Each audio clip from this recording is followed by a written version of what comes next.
You're listening to HowStreet.com radio, available online at TalkDigitalNetwork.com. Welcome to HowStreet.com radio, the online source for market opinions. Here is Jim Goddard. My guest is Mish Shedlock, editor of Mish's Global Economic Trend Analysis on MishTalk.com. Welcome to the show, Mish. Hey, it's a pleasure to be back on, and yes, it is Mish Talk now. I'm back from 15 days in the beautiful Death Valley, believe it or not, and there was a nice flower show there. Had spring rains and winter rains, and there were flowers blooming for miles where normally there's just dust and salt. So it was kind of pretty, but it's good to be back in Chicago. How was European Central Bank Governor Mario Draghi's latest policy received in Europe? He dropped interest rates, and now the negative interest rate in Europe is 0.4% below zero. Draghi was a pretty big flop here today. His shock and awe campaign morphed into shock and awe shucks in about 15 minutes flat. The euro put on a pretty amazing display today.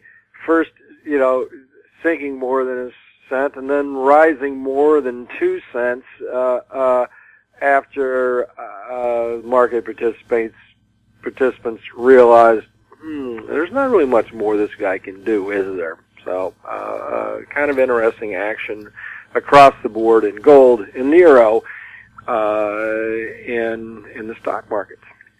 Paul, what kind of a cost is there to European taxpayers to roll out another multi-billion-dollar plan that works for all of 15 minutes?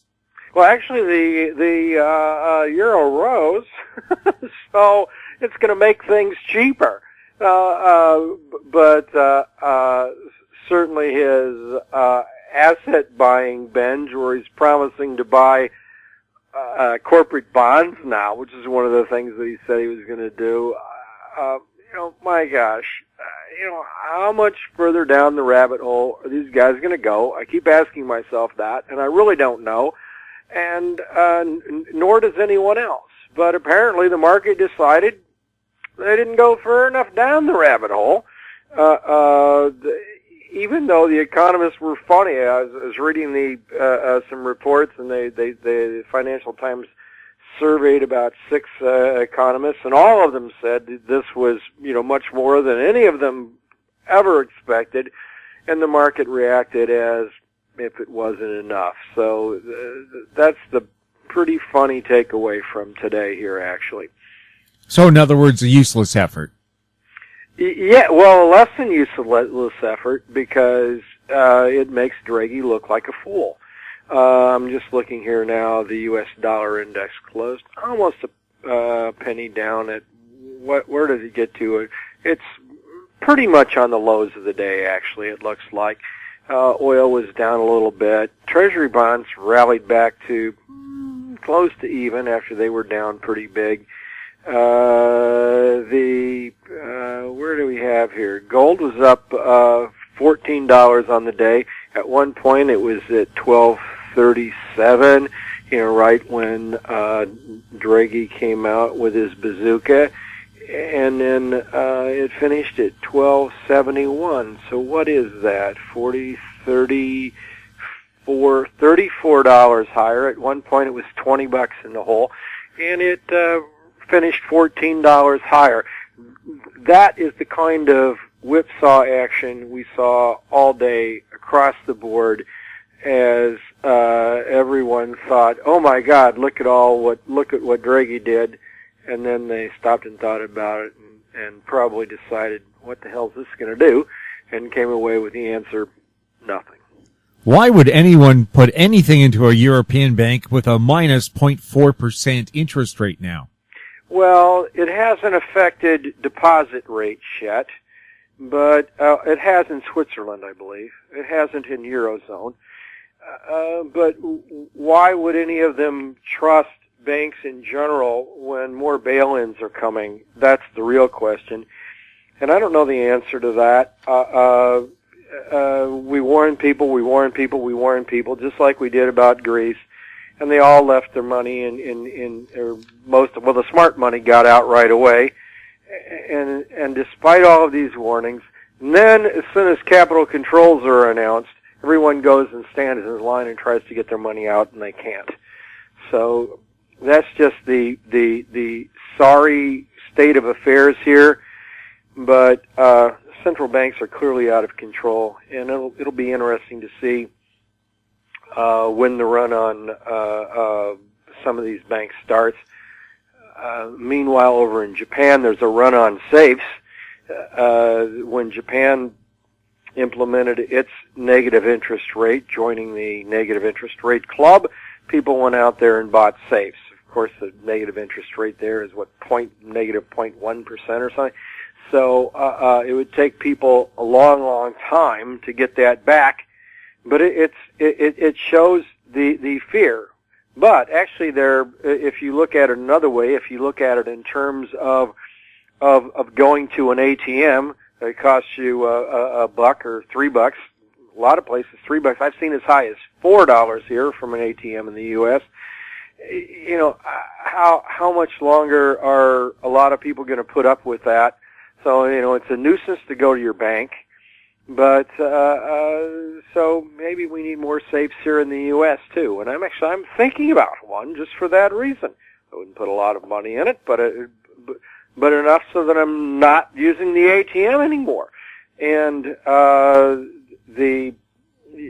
because these fees add up, and that's what central banks are going to do if they dive deeper down this hole. Once negative rates hit deposits, we're going to see more of this action of people keeping more currency in their house and on their possession. While negative interest rates may not be an official policy in North America, I heard of at least one bank in Boston charging customers if they deposit more than $1 million. Oh, sure. I don't doubt those kinds of stories. You know, what are they going to do? So here's the weird thing is the banks really don't want cash, but they also don't want everyone to pull it out either. They don't want to run on the money, so a run on their bank. So it's kind of a weird state here. What I expect happen is they actually won't charge interest on deposits. But what they'll do is raise fees. Yeah, your statement, which you used to get for free, now it costs you $2 a month, or $3 a month, or whatever a month. So they won't come flat out and call it a negative interest rate, but they will impose the same thing via fees. Is it true other European leaders are very upset with the German Chancellor's latest immigration policy announcement? Oh my gosh, no. Everyone from Donald Tusk to, that's the EC president. I inadvertently called him Donald Trump. When I first wrote the report, I had Trumpism on the mind. The, Nicolas Sarkozy, former French president, of course, Marine Le Pen, the Eurosceptics, Nigel Farage, even in Germany, Merkel's own sister party, CSU, is revolting. No one, is happy now with the way she's handled this crisis. A complete fiasco. And you know what? I think people would understand if she simply just came out and said, "Hey guys, I made a mistake." But politicians have a very hard time doing that. I believe it cost Hillary Clinton the election when she ran against Obama. All she had to do was come out and say, to win the election, was, "I made a mistake voting for Iraq, for the war in Iraq." Instead, she defended it, and as Secretary of State, she led her own inane incursions into Libya and supported ridiculous things like a no-fly zone in Syria that Obama was smart enough not to put on. So if Hillary wins, you can expect more wars. Actually, regardless of who wins, you can probably expect them. But they're guaranteed if Hillary or Cruz would win the U.S. election. On your blog, you said the Michigan results suggest that Trump could beat Hillary. What is Trump's clever strategy? I think it's one wonders whether it's by design or accident. I think he's a pretty bright person, actually. I mean, he's pompous and he's arrogant, but he's also pretty bright. And what he's done is he's carved out some segments of the Democratic vote that he can win. You know, the angry white guys who are fed up with everyone south of the border taking the jobs. The angry white guys who worked for unions and, you know, think China is stealing our jobs. I'm a big trade fan. I think his policies on that are a huge mistake, but he's going to win over a lot of people who think that a trade war with China is a good idea, and a lot of people think that way. So, and he's also picked up on the, you know, anti-establishment vote. There's a lot of people in both parties that are just sick and tired of things. Hillary Clinton is certainly as big as an establishment candidate as they come by, so he might pick up, you know, some of those votes. He might pick up some votes against people who are just sick of the way Obamacare works. I forgot to mention that point. And he's picking up a lot of votes from independents that are just sick of war. And without a doubt, Hillary and Ted Cruz are the war candidates. You know, Cruz has all but promised to take back the treaty with Iran. He's itching for a war with Iran. And Hillary wants more of the same in the Mideast. So, people are sick of war, and those people are leaning towards Trump, and actually, that's why Trump is actually going to get my vote, in the Illinois primary, in about a week. So, we'll see, and we might know more about the elections then. And it's not like I'm a raving Trump fan. In fact, I've written many negative things about Trump. It's just I hate all the rest of them more. What about Mitt Romney announcing that the entire Republican Party is going to do its best to make sure Trump isn't the presidential candidate, even if he has every delegate at the convention? Well, I think, that did nothing but help Trump. When you look at the polls that took place within days of recently after that announcement, Trump's popularity soared. It was just another case of people being sick of the establishment telling them, who they need to vote for, what it is they do, and everything else. And the popularity of both Bernie Sanders and Donald Trump is that people are just fed up with the normal Republicans and Democrats. Trump is just running with a, who cares? He doesn't care what he says, kind of attitude. And although people don't agree with what he says, they like the fact that he's speaking his mind. And a lot of people do like various aspects of what he said. And like I said, he's carved out various niches of the Democratic Party that I think he can go after, that Ted Cruz cannot possibly win. We'll have more with Mish Shedlock right after the break.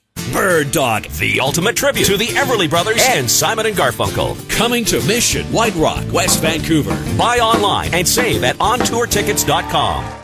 Welcome back. We're speaking with Mish Shedlock. Mish, Peter Schiff predicts that the U.S. dollar will collapse suddenly, becoming the biggest single event in world history. Well, who is Peter Schiff, and why is he saying that?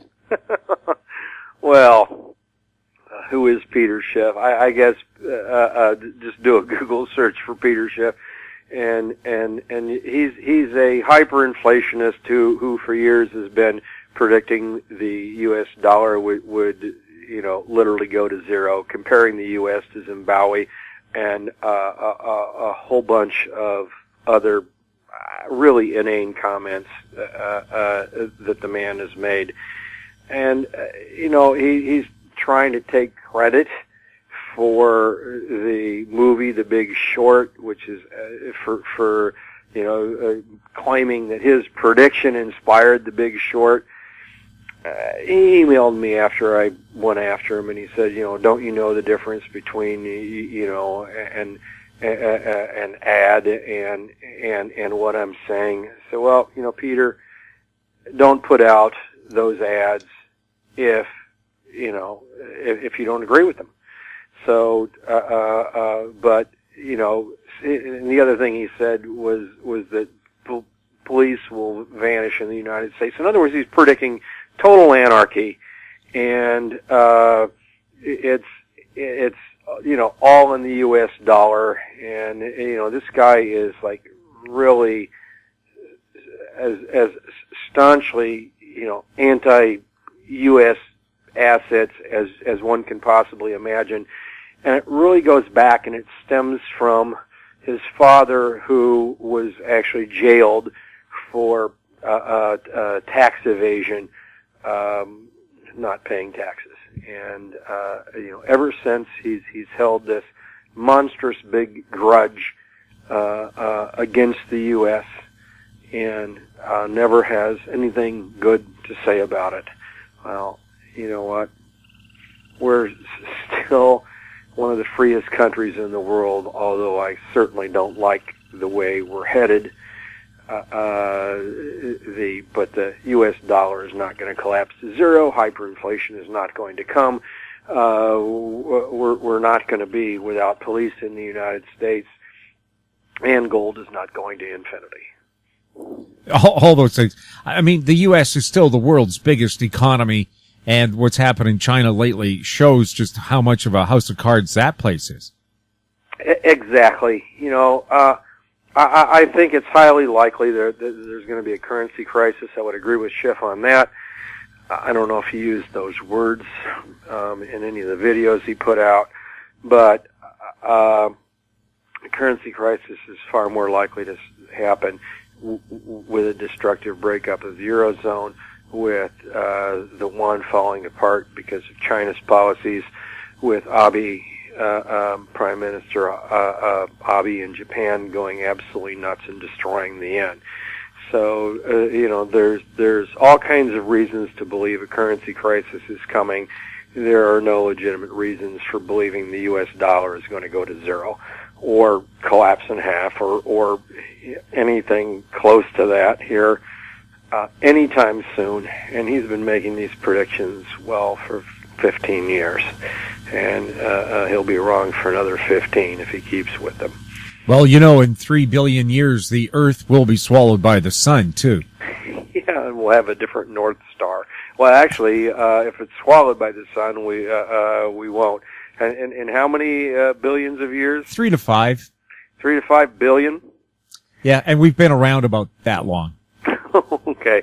Well, I'll make a note to leave this solar system by the time that happens. Mish, thanks a lot for chatting with us. Pleasure to be back on. My guest has been Mish Shedlock, editor of Mish's Global Economic Trend Analysis on MishTalk.com. You're listening to HowStreet.com Radio. Find us on Twitter at TalkDigitalNet. Our YouTube channel is Talk Digital Network. Comments or questions can be sent to info@HowStreet.com. I'm Jim Goddard. Thanks for listening.